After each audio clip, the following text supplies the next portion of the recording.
मात्र पर हम सभी पर बरस रही है। जहाँ काम तहाँ राम नहीं, जहाँ राम नहीं काम। ठाकुर को होना है, कृष्ण के चरणों से अगर प्रेम करना है तो जीव को, हृदय को निर्मल कर देना चाहिए। जब तक हृदय निर्मल नहीं होगा, भगवान करुणा नहीं करते हैं। भगवान परम स्वतंत्र हैं, परम स्वतंत्र न सिर पर कोऊ। अब आप ये सोचेंगे कि भगवान स्वतंत्र हैं तो भगवान कृपा कैसे करते हैं। जीव जैसा करता है वैसा फल मिलता है उसको, फिर भगवान की क्या जरूरत है। हम जैसा कर्म करेंगे वैसा फल मिलेगा तो भगवान की क्या आवश्यकता है। हम जैसा बोएंगे वैसा हमें मिलेगा तो फिर भगवान बीच में क्या करते हैं। भगवान की सत्ता मेरे भाई राष्ट्रपति की तरह होती है। राष्ट्रपति परम स्वतंत्र है, उसके ऊपर कोई कानून लागू नहीं होता है। मान लो आप किसी का हत्या कर दो, कानून, हाई कोर्ट, कोर्ट आपकी मृत्यु की सजा दे दे, लेकिन आप अगर राष्ट्रपति के पास जाओ और अपनी जीवन याचना भीख मांगो तो राष्ट्रपति चाहे तो कोर्ट और हाई कोर्ट ने दिया जो मृत्यु दंड उसको समाप्त कर सकता है।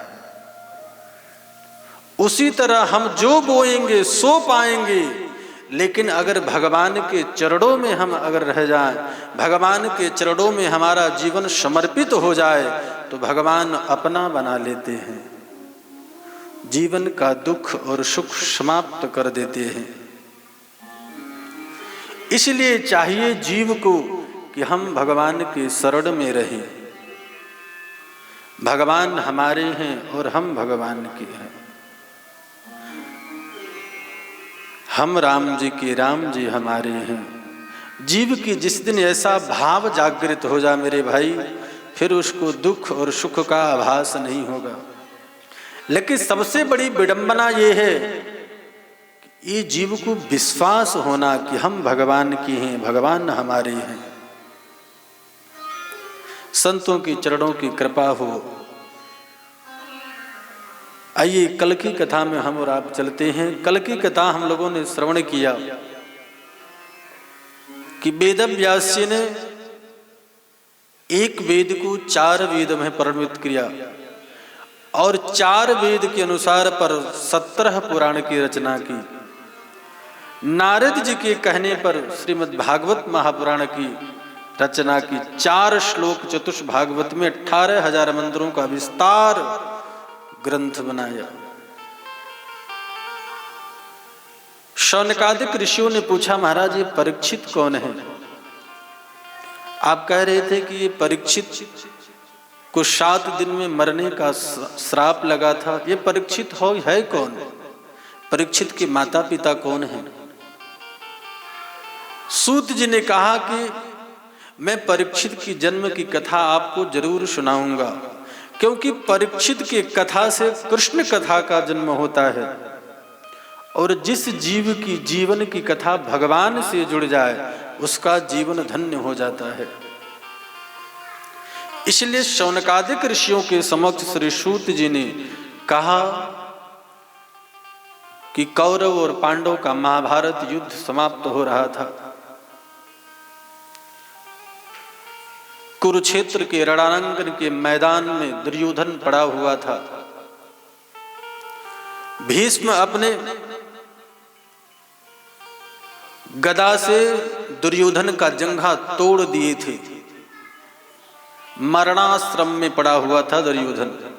अब मर जाए, कब मर जाए, अब मर जाए, एक पल का पता नहीं था। उसी समय गुरु द्रोण के पुत्र अश्वत्थामा आया और अश्वत्थामा अपने मित्र के पास आकर कहा, मित्र तुम्हारा ये गति किसने किया, ऐसी दशा? मैंने तुम्हारा साम्राज्य देखा है, तुम्हारी शक्ति मैंने देखी है, और आज इस हालत में तुम हो। ऐसी दुर्दशा किसने किया, बताओ। दुर्योधन बोला, मेरे मित्र अब तो मैं मरने वाला हूं। मन में एक ही दुख है कि हम 100 भाई थे, लेकिन आज एक भी नहीं बचा, और पांडव 5 थे, 5 के 5 सलामत हैं। 5 में से एक भी किसी की मृत्यु हो जाती तो मैं प्रसन्नता पूर्वक मरता।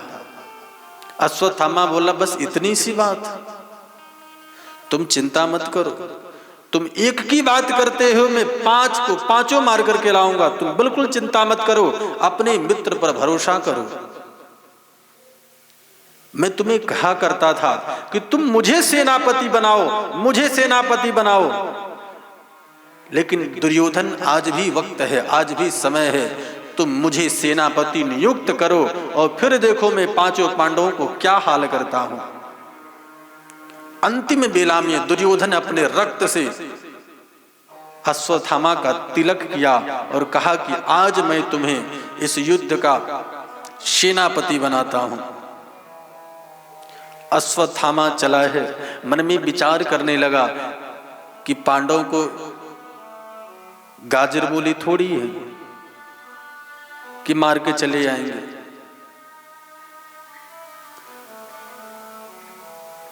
तब तक रात में जा रहा था, एक बट वृक्ष पे हजारों कौवे बैठे थे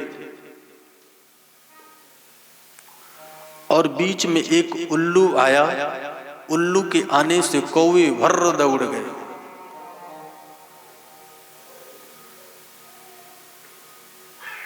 अश्वत्थामा विचार किया कि रात्रि में अगर जाया जाए तो 5 पांडवों को मारा जा सकता है। अश्वत्थामा तलवार लिया और जाने लगा, लेकिन वो कहते हैं ना, जाको राखे शाइयां मार सके ना कोई। जिस दीपक को खुदा रोशन करता हो उस दीपक को कौन बुझा सकता है। 5 पांडव बिस्तर लगा करके सो रहे हैं और द्वार पर हमारे द्वारकाधीश, हमारे कन्हैया द्वारपाल के रूप में घूम रहे हैं। जिसकी रक्षा स्वयं परमात्मा करता हो उस जीव का कौन क्या बिगाड़ सकता है। अंदर से अर्जुन आए और कहे, कन्हैया तुम्हें नींद नहीं आ रही है। हमारे कन्हैया द्वारकाधीश ने कहा, अर्जुन तुम्हें नींद आ रही है। अर्जुन ने कहा कि जो सब कुछ आपके चरणों में समर्पित कर दिया हो उसे भला किस बात की चिंता, हम तो बढ़िया सो रहे हैं। भगवान ने कहा, अर्जुन मेरा मन है कि आज इस शिविर को छोड़कर कहीं और चलते हैं। आज तो उत्सव मनाने का समय है, सोने का समय नहीं है। इतना भयानक युद्ध हुआ और इस युद्ध में हम लोग विजय श्री मिला है, यहां से चल के और कहीं चलना चाहिए। और भगवान 5 पांडवों को उठा करके एक शिविर से दूसरे शिविर में ले गए। 5 पांडव तो चले गए, लेकिन 5 पांडवों के 5 पुत्र उसी आसन पर सोए रह गए। गुरु द्रोण के पुत्र अश्वत्थामा आया और देखा 5 पांडव सोए हैं। वो 5 पांडव नहीं थे, वो द्रौपदी के 5 पुत्र थे। और सोते हुए उन बालकों को अश्वत्थामा ने हत्या कर दिया। 5 का मुख गर्दन काट करके ले गया और कहा, मेरे मित्र दुर्योधन, मैं तुम्हें कहा करता था मुझे सेनापति बनाओ, देखो मैं 5 का 5 पांडवों को मार के आया हूं। दुर्योधन जोर से हंसा, अरे मेरे मित्र, पांडव कोई गाजल मूली है कि तुम काट के ले आए हो? क्या प्रूफ है तुम्हारे पास, क्या प्रमाण है तुम्हारे पास कि पांडव मर गए? अश्वत्थामा बोला, मित्र मैं पांचों की खोपड़ी लाया हूं, ये देखो। अंधेरी रात में चंद्रमे के प्रकाश से जब दुर्योधन ने पांचों का मुख देखा, धड़ाम से पृथ्वी पर गिर गया। बोले, अरे पगले, तुमने ये क्या किया? ये पांचों पांडव नहीं हैं, ये तो द्रौपदी के पांचों पुत्र हैं। तुमसे इतना बड़ा अपराध हो गया, तुमने ये क्या किया? अरे हम कौरव और पांडव दोनों परिवार तो एक ही है, चाचा ताई के हम बच्चे हैं। हमारे खानदान में कोई पानी पिलाने वाला नहीं बचा। मेरा वंश निर्वंश हो गया और इस शोक में दुर्योधन का मौत हो गया। आप थोड़ी सी विचार करें कि जिस मां के 5-5 पुत्र मरे हों, उस मां के हृदय पर क्या व्यतीत होती होगी।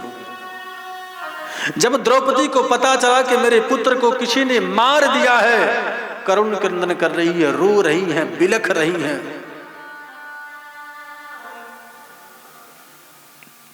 लोग इकट्ठे हो गए। इतना आतताई कौन हो सकता है कि सोते हुए बालकों की हत्या कर दे?